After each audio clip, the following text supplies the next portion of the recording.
Thank you.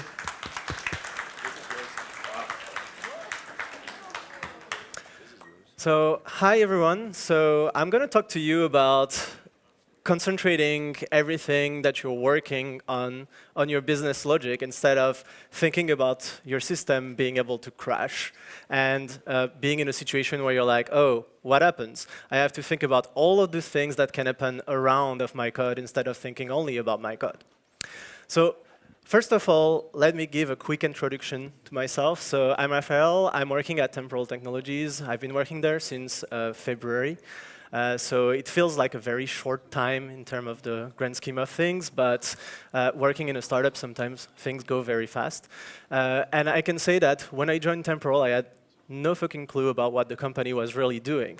I knew it was interesting, I was looking at it, and I was like, oh, that seems amazing, but no idea exactly about, oh, the system worked. It just seemed very magical. But the thing about it is, like, sometimes when you look behind the scene of what's giving you away the magic, you're like, oh, that's not as interesting. No, because I know everything about it. It's not as magical. But like, the more I learned about the product and the technologies behind, I was like, oh, this is amazing. Why didn't anyone do that before?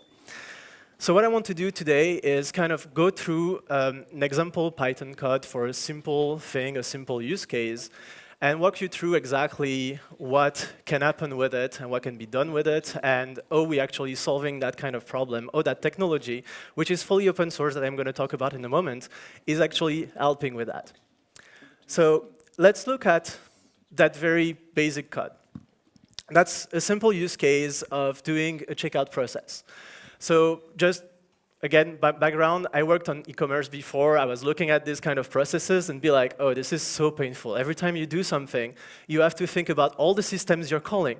You have to think about everything that's happening behind. And basically, all of that can happen.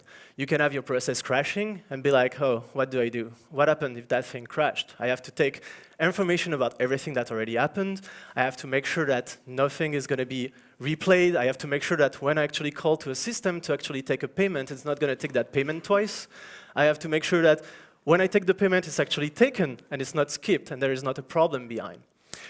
Sometimes I'm running operations that might take a bit more time. There might be like a system that's slowed down, that's hitting rate limits, that's just not working as expected at that moment. I can have a situation where I'm calling out to an API and that API is just not available right now. Or I can be in a situation where someone wrote some code, pushed that code, and it's happening to have a bug. And my system just doesn't work. All of the situations have something in common, which is that I have to redo everything from scratch most of the time. So I cannot be in a situation where I just run my code, it's just working. I have to be in a situation where, oh, it's failing. How do I recover from that? How do I make sure that the user experience on the other side is good, at the same time as making sure that the developer experience itself is good? So one of the ways we can solve that is by adding some kind of wrapper for executing commands, right? So I add a wrapper, I add retries in there. I can make sure that my code can be done. I can introduce like exponential backoff. I can do a bunch of things behind. But the problem with this is like, it's solving one of those problems. So it's nice. I've solved one of the problems, but I still have like 5 of them to go. Or sorry, 4 of them to go. So it's kind of a situation where it's nice. I've solved one problem. What's the next way to solve the next few problems? So you might start looking at how to build your system into microservices. So it's nice. It's been the trend recently. Like in the last few years, we're talking microservices everywhere. We're just doing microservices. That's nice. It's solving a bunch of problems. It's adding resiliency. It's adding like reliability in your systems because I can make sure that instead of having one system that can fail, I have many that can. So if you think about it that way, maybe that's not actually the solution to things. But it's cool, right? Because if my process stops working at one point, I know exactly where that thing stopped. Maybe it's in the pipeline somewhere waiting to be executed, and I can know like, oh, that step hasn't worked, so I can just execute it later. Fine, solving part of the problems, but then I add a lot of complexity to my system too, because I don't know exactly at what point how many tasks are waited to be executed unless I look at every of the pipelines that I have in my process. So I can start looking at orchestration. So orchestration is nice because I still am in a situation where I can follow along what my process is doing. And in that system, I can look at a central point, which is my orchestrator, and look, oh, where is my point? Like, where's that thing happening? Where is that element in my process right now? What is happening in there? And because of that, I can follow. But if you look at the market for every orchestration system, you end up with something like this. So every time people are looking at orchestration, they're like, oh, people do orchestration, they don't want to look at code. They want to look at other stuff. So I'm doing a graphical system where they can look at pieces that connect together. So it's very nice for an UI, it's very nice to look at it. Not necessarily always what developers want. I can have a representation of an orchestration as a JSON file. Very nice. But then as soon as someone is looking at it from a developer standpoint, what do you want to do when you look at that file? You actually want to add loops in there. You want to add conditions. And so you end up using things like JSONet, for instance, which are probably not the thing that most developers want. It's the thing that you end up using because you don't have a choice. You depend on a system using JSON. So you need to generate JSON to actually be able to use it. But this is not exactly what you want. So what I want to talk about, and the solution I'm bringing to you today, is what we call code as orchestration, which is durable execution. The idea is being able to solve all of these problems that we talked about, but not in a way that you would have to change everything you're doing right now. You can take your code, and you can just make it work in a way that makes sense, and having the orchestration brought to you. So one of the elements that come with it is the idea of replaying your code. So we were talking about, oh, my system crashed, I have to know where I was, and I have to be able to redo the things that were happening, right? So here, what I'm able to do with this is looking at that code and be like, every time I'm trying to execute something, every time I go in my code, I'm going to take what seems like a checkpoint in a video game and save the state of my system. So I call that function, I get the output of that function, whether it's a success or an error, and I'm just going to take a checkpoint. And that checkpoint is going to be able to tell me where I'm at, what information were passed to that function, what information was returned by that function. And because I have that checkpoint, and because I take that checkpoint for every step of the way, second call to a second like a function of my code, third call, when I get to the point where something crashes, and something doesn't work as expected, I can take the information from that crash and be like, okay, if I look at the grand scheme of things of my whole process, I know exactly where my process started, I know exactly where my process stopped, and I know exactly what happened along the way of my process executing. And because of that, I can get to the next step where my code is just going to be able to replay itself. So let's say my crash happened because there is an API that didn't respond in time, or simply my computer entirely crashed, or the data center burnt, or I don't know. Like, as I have that information that is stored, I'm going to be able to kind of go through the steps and match each of the steps with the one that has already been executed. And so this is not as magical as a checkpoint in a video game where basically I come back and exactly I am at that point of time. But what I can get with it is know exactly where things were at a given time. I know what was the input of the function, and because I know the input, I am able to match it with the output of that function, and just skip execution of things that already were executed, and that already gave me an answer. And I can get to the point where I can simply know exactly where to restart executing my function. This is what we call invincible code, in the sense that your code is not going to stop just because a minor thing as a crash happened on your system. It's not going to stop because an API you depend on is crashing or not available at a given time. Yeah, maybe it's going to be slowed down slightly because you have to re-execute it, you have to go back to where things were at. But most of the time, let's say you hit a rate limit, that's what you want your code to do anyway. And the idea is not for you to have to care about that, but for the system you're using to just provide it to you. One of the constraints of getting to that step, though, is to think about determinism. Because if you write code in a way that's not deterministic, and if you think about what I was just saying about replaying your code, knowing the inputs and outputs of each function, if I don't have determinism, I'm not able to replay exactly the way things were. So if I were to use stuff as like a random selection that would sometimes execute a code, sometimes wouldn't, I get in a situation where my code might not always be the same. So that's also something I will have to think about when I use that kind of system. Another situation that can happen is depending on time, because time is different at any time. It's kind of like the purpose of it. So that means that every time I'm going to do a check, every time I'm going to do an execution, I'm going to look at it and I'm going to be like, oh, do I need to execute this? Maybe the first time I will, maybe the second time I won't, or maybe the opposite. So determinism is kind of like at risk with that kind of setup. But it's also the same situation when I want to execute things in parallel. And this is where it's kind of interesting, because there is different ways to execute concurrent code in many languages, in Python also. And you can look at this and be like, oh yeah, I can use threads, I can do my execution. But with threads, there is no guarantees about the order of operations. So one thing you can do if you want to solve that problem, and that's actually solved for you for free right now with Python, is using async.io. Because as soon as you're using async.io to actually do your execution, it's going to be deterministic by nature. Just because of the way the async.io the event loop works, you know that your tasks are going to be taken in the order that have been defined, and they're only going to be executed when async.io kind of returns the control to the loop. So that means you're going to execute the first task when there is like an await somewhere for a system waiting for any task. It's going to return, and then you execute the next. And because of that, you get basically determinism for free in terms of concurrency. But that's something to think about still, because if you add your code using threads, maybe you just want to change it and use something like async.io that's going to solve your problem on that side.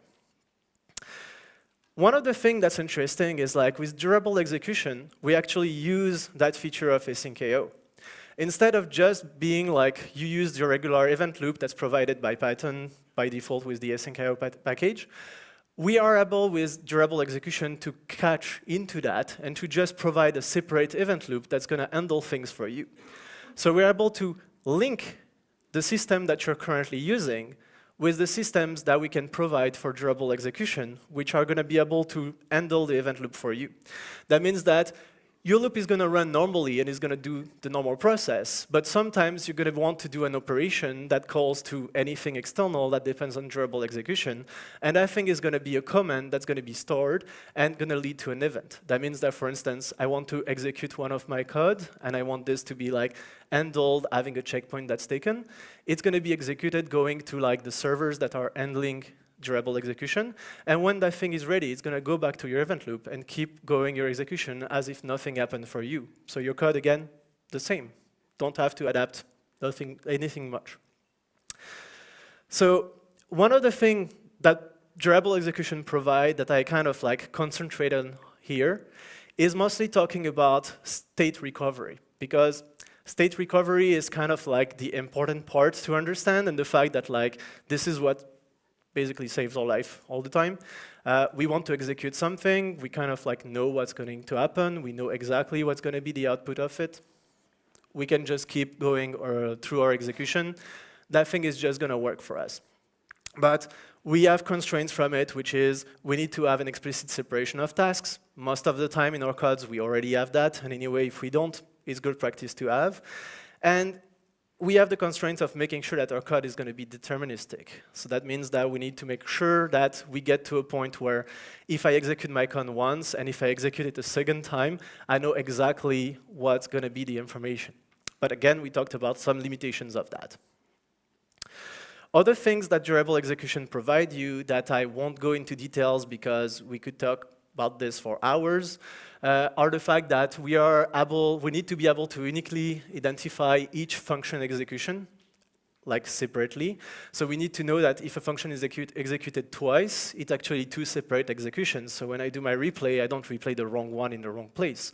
I want to make sure that I replay exactly the one that I was expecting to replay. I want to make sure also that I'm able to detect when a process is failing and initiate recovery. So it's kind of nice to be in a situation where I can just replay my code. But if I just replay my code without knowing when I need to replay it, it's not sufficient. I need a system that's going to catch for me that something failed, and that's going to trigger the re-execution of my code when I need to, with the backoff I need to.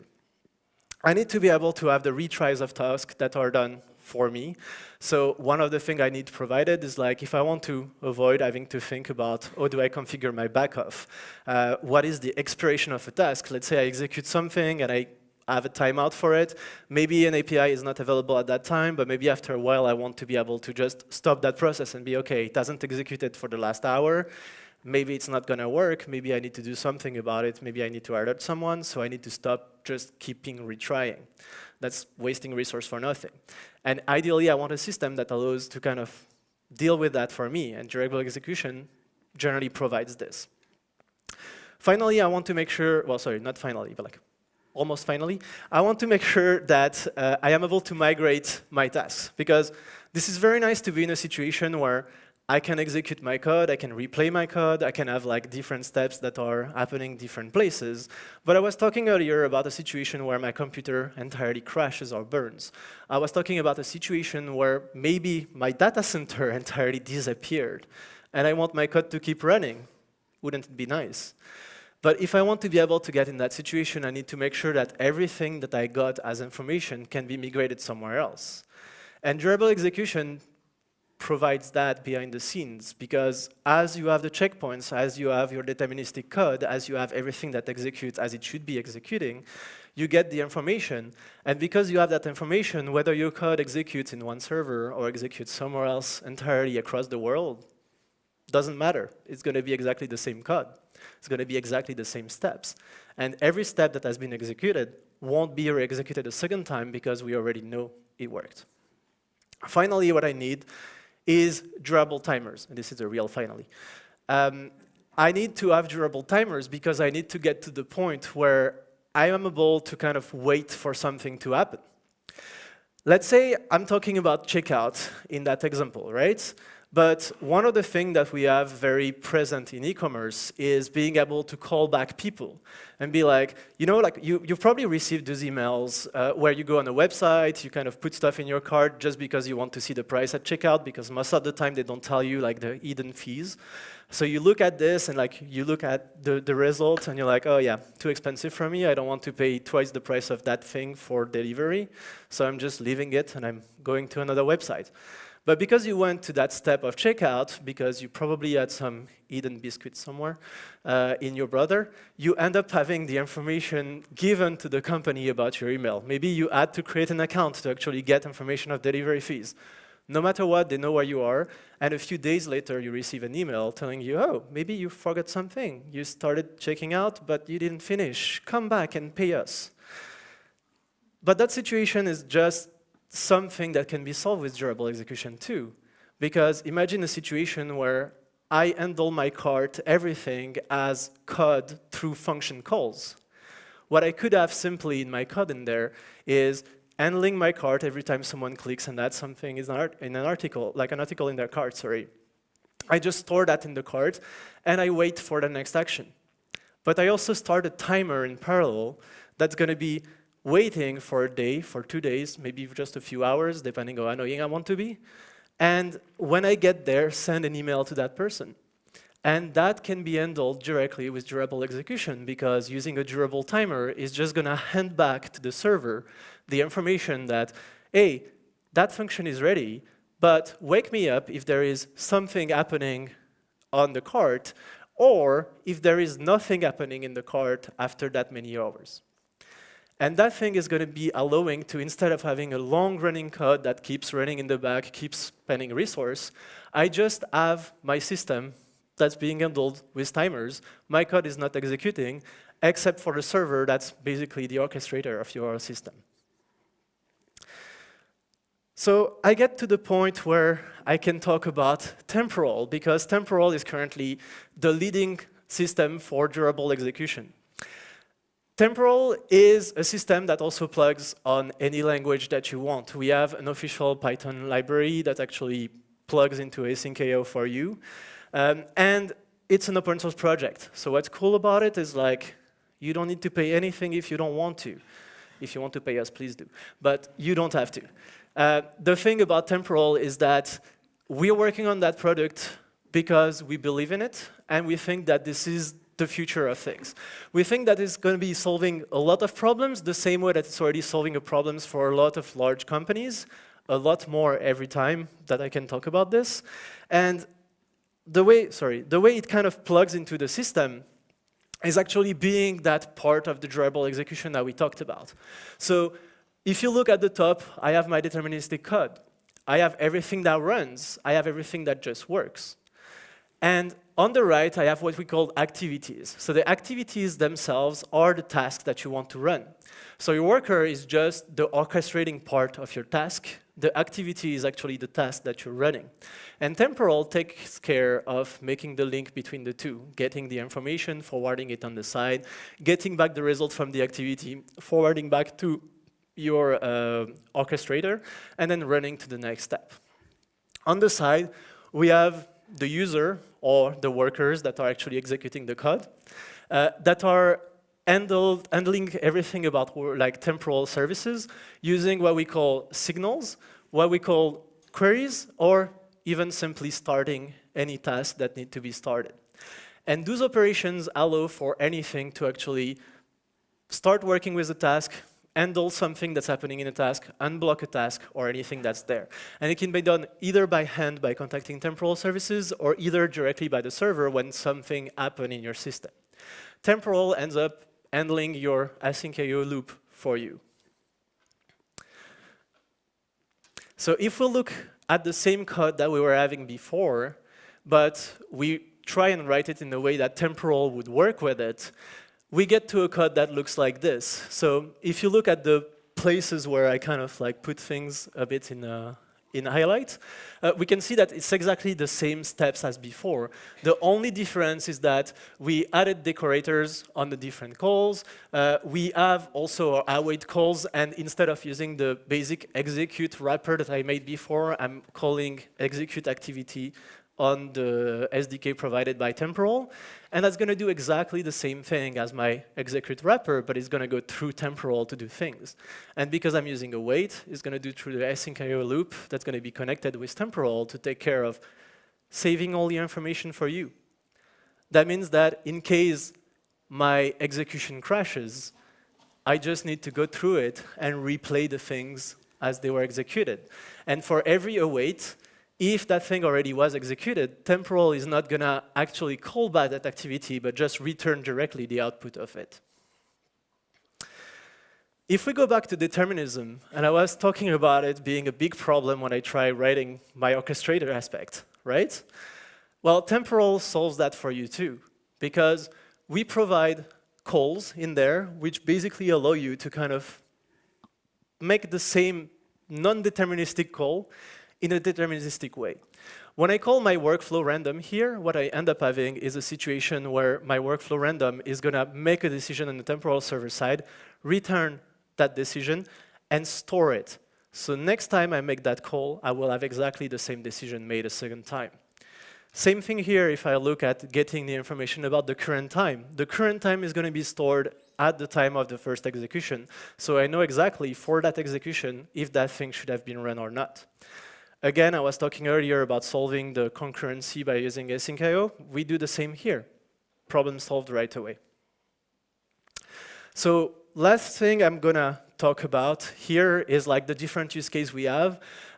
So there are a bunch of ways you could use temporal to solve a bunch of different problems, some of them more complicated than others. The one I want to talk about slightly more, and please come and ask questions about it after if you want, but this is the way that at temporal, we use temporal to deploy temporal. This is how much we believe in that product. We are using temporal cloud, and we are using temporal to kind of deploy temporal cloud. And that's the thing that's cool about it, right? Because when we deploy something, we don't need to care about something failing because temporal is going to take care of it. Of course, there is always that kind of Ouroboros risk of like having something that depends on itself, so we do that properly and we make sure that the system deploying something is not deploying itself, but it's deploying the rest of the infrastructure. So that's something that works very well, that allows us to not care about API issues, and just makes everything way more simple. So as a small recap of what we talked about durable execution to do orchestration as code. We talk about temporal, which is currently the leading durable execution system, and the fact that temporal works for any language. One thing I didn't talk about also is about the polyglot aspect of temporal, is that you can start executing stuff in one language and keep executing them in another language. That just works, because the way temporal communicates sends you the payload, and you just have to convert that payload in the right language. It takes care of it for you. You just need to declare the right activities in the right language. So that's basically it for me today. So I will invite you to come visit our booth. We're just right outside the door on the left. And yeah, if you have any question, I don't know, well, I have 2 minutes for questions. Very good question.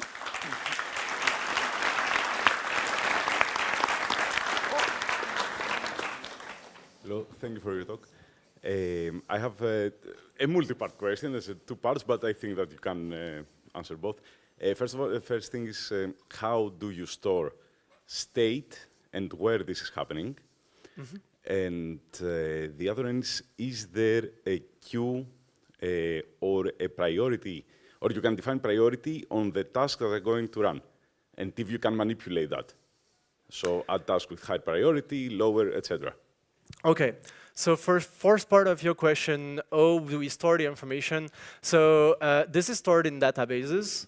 Temporal, as the open source project, is capable of working with a ton of different kind of database systems, so that really depends on how you want to deploy it.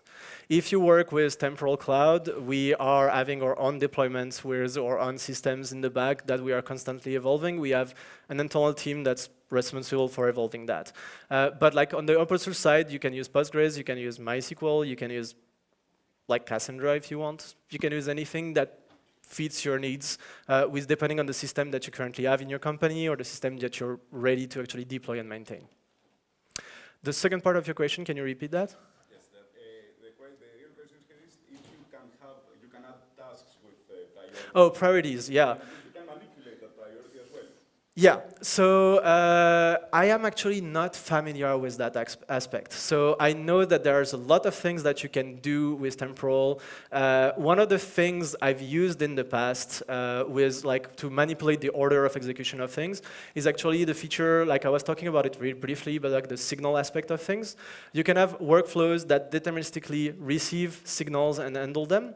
And using the signals, you can actually get the list of tasks that need to be there and reprioritize them to actually trigger what needs to be executed next. So this is the way I would go for it right now. I know that people on our SDK team probably would be able to answer even more of that. If you want, you can come back to see us at the booth. We can even like ping someone on the SDK that would be able to give you a more comprehensive answer. Thank you very much. Of course. Thank you very much, Raphaël. My pleasure.